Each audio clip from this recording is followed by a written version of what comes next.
Os dragões são talvez os monstros mais incríveis dos mundos de fantasia e também dos jogos de RPG, mas nem sempre eles são lá tão bem utilizados assim, principalmente no que se trata aí do Dungeons and Dragons e também dos jogos de RPG que são similares ao D&D aí. E por que eu tô falando isso? Porque nesses jogos, em geral, os dragões eles são extremamente poderosos, muitas vezes com poderes mágicos intensos também, e até por isso eles são muito mais do que um monstro ou uma criatura que você simplesmente vai lá matar, como o cavaleiro lá com sua armadura indo salvar a princesa, que mata o dragão, traz a princesa de volta e acabou. Na maioria dos RPGs, não é isso que acontece. Principalmente os dragões anciões, eles são seres absolutamente poderosos e muito inteligentes, além de possuírem uma influência incrível. Então, isso significa dizer que eles deveriam, muitas vezes, principalmente quando a gente tá falando aí dos dragões anciões, eles deveriam ter um peso maior na aventura, quase como se fossem os grandes vilões quando você decide usar um deles, pelo menos de uma parte da campanha, e não necessariamente só um monstro que o pessoal encontra por acaso dentro de uma caverna, e aí tem uma super luta e acabou. A presença deles tem que ser sentida, e eu vou explicar até melhor o porquê.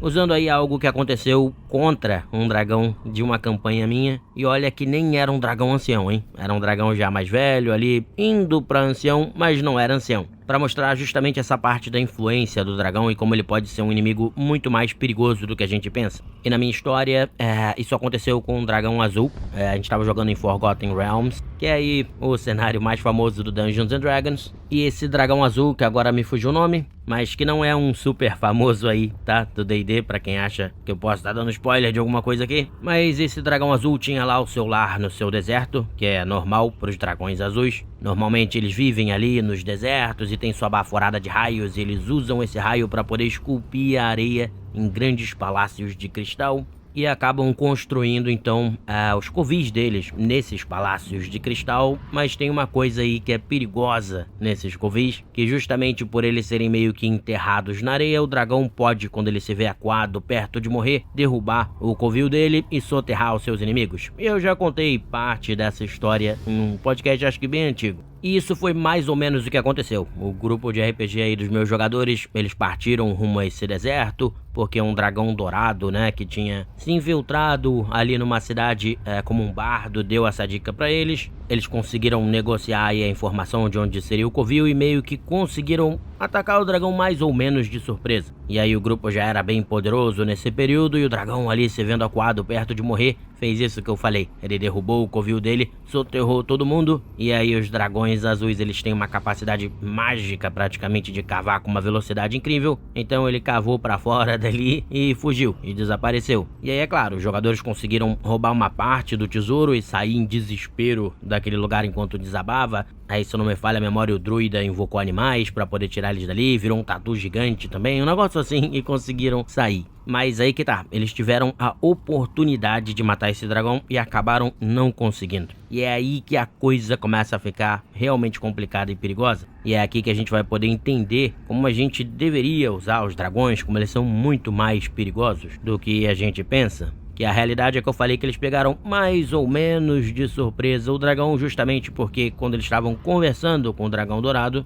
havia espiões ali desse dragão azul na taverna onde eles estavam. Por quê? Porque aí entra o que eu falei, principalmente os dragões cromáticos. Eu não vou entrar muito aqui nos metálicos, porque como na maioria das vezes eles são bons, aí a jogabilidade deles já é bem diferente. Mas os cromáticos, por serem na maioria das vezes maus e avarentos e egoístas, eles tendem a ser ali tiranos numa determinada região. Então, justamente para começar, a gente começar a pensar no peso que a presença de um dragão tem numa região, quando ele já vai se tornando ali ancião, ele vai tendo efeitos de lar, né, em volta dele. Então, um dragão vermelho, por exemplo, o topo da montanha onde ele vive, vai começar ali a ter, às vezes, alguns problemas elementais, vamos dizer assim, com fendas aparecendo e monstros vindo dos planos elementais. E a temperatura ficando mais elevada ali, com fumos tóxicos e etc. Então, visualmente, você entrar nessa região que o dragão domina já é meio assustador. E essas regiões normalmente não são tão pequenas assim, elas cobrem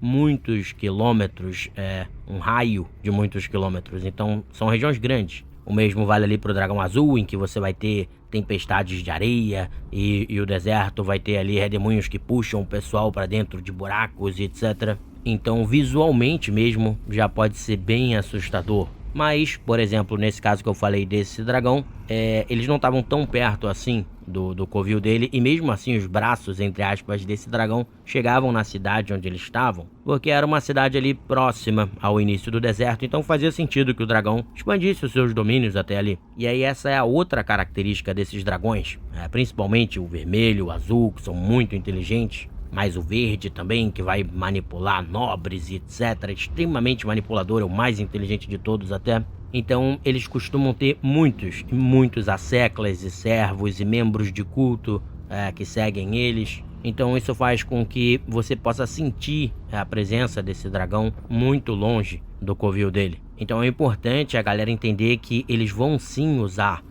todos esses servos que eles têm e cultistas que eles têm e também os espiões que eles têm, justamente para poder monitorar ameaças que eles podem ter, dragões que podem estar tramando contra eles, um grupo de heróis que estava indo marchar pro covil desse dragão, e aí ele consegue receber ali quase que no último segundo a notícia de que o pessoal tá chegando, então não é pego totalmente de surpresa, mas eles têm essa influência. É isso que eu queria deixar bem claro, que eles têm essa influência muito grande, que vai pegar muitas áreas. Então, por exemplo, às vezes um grupo que tá começando, pode ser que você planeje que, vai ser um dragão que vai ser...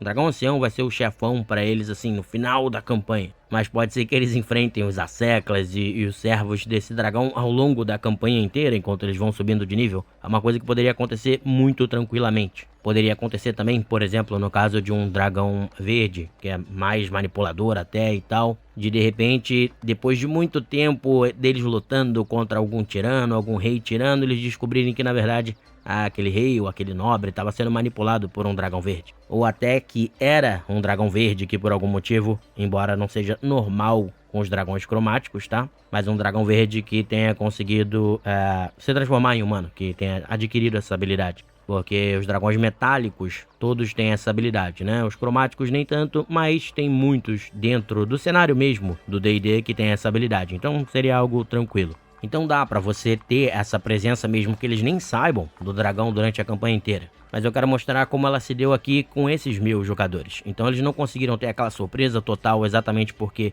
no último segundo alguns espiões conseguiram avisar o dragão. Não deu tempo dele se preparar tanto assim, mas ele conseguiu se preparar porque eles são muito inteligentes e cautelosos e tudo mais. E como eu tô puxando de memória aqui, pode ser que eu esteja confundindo algumas coisas, mas é que o principal é o que vem agora, o que vem depois. Não necessariamente como o dragão sobreviveu. Mas depois disso, os meus jogadores ficaram com bastante medo quando eles voltaram para a cidade e para a taverna e tudo mais. Principalmente até porque o tal dragão dourado, bardo, não estava lá. Porque esse dragão, ele tinha espiões, ele tinha servos e etc.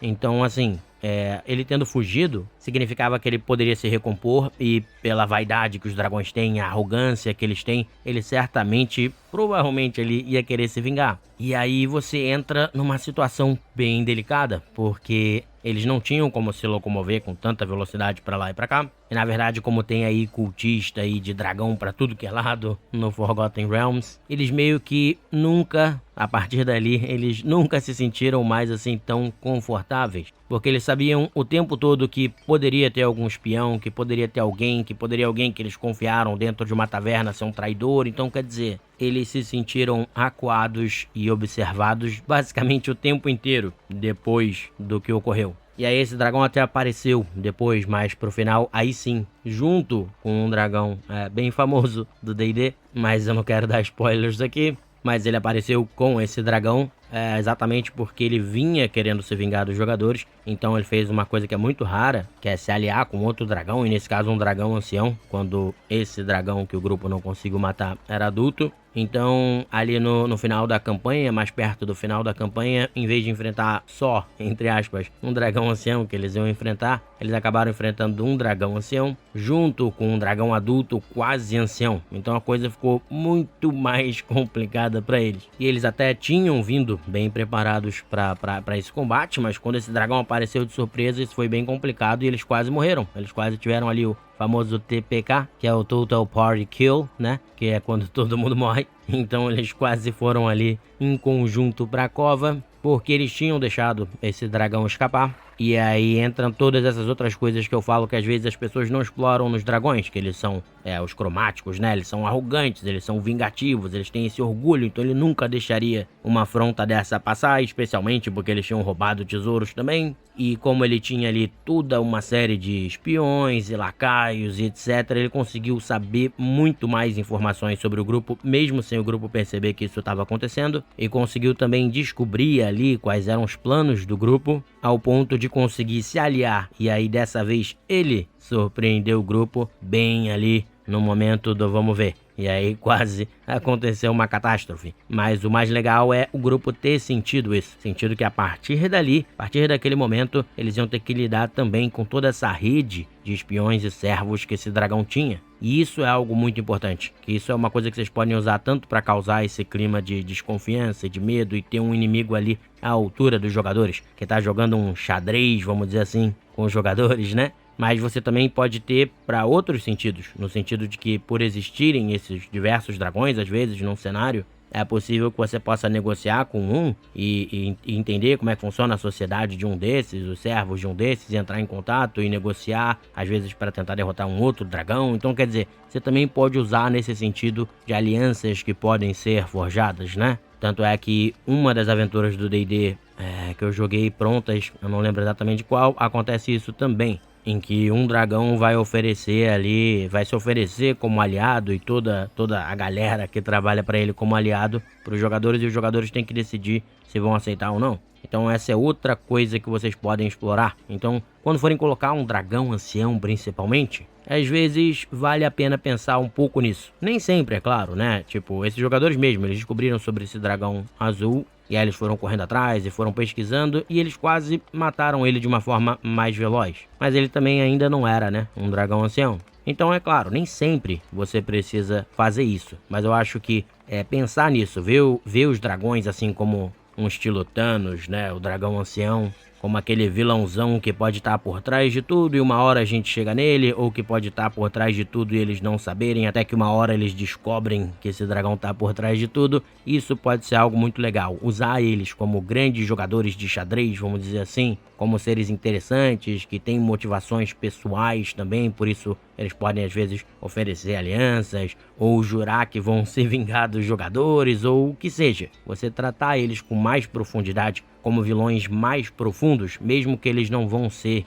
o grande vilão da sua história, mas tratar eles como vilões profundos e trazer uma presença maior deles, eu acho que é muito legal e muito importante, mesmo que eles até nem venham a ser vilões, como eu falei. Pode ser que eles estejam oferecendo só ajuda, e se o grupo negar, eles também não vão ficar indo atrás do grupo, eles só procuraram ajuda, o grupo negou, tudo bem. Aí os asseclas dele vão continuar tentando fazer o plano deles lá, pode ser que eles esbarrem com o grupo de novo, pode ser que não, e tudo bem. Mas você sente aquela presença, você sente o poder dele, a quantidade de aliados que esse dragão tem, e isso faz com que você pense mais, com que você sinta essa presença, às vezes sinta medo, às vezes fique até empolgado pra ter ele como aliado, enfim. Então tragam essa presença maior dos dragões. Tratem eles como vilões profundos, como personagens profundos, e não só como um grande monstro de carne para o pessoal matar, que vocês vão ver que vai ser, que o jogo vai ser bem mais divertido. E é isso, espero que tenham gostado de mais esse episódio, e até o nosso próximo podcast.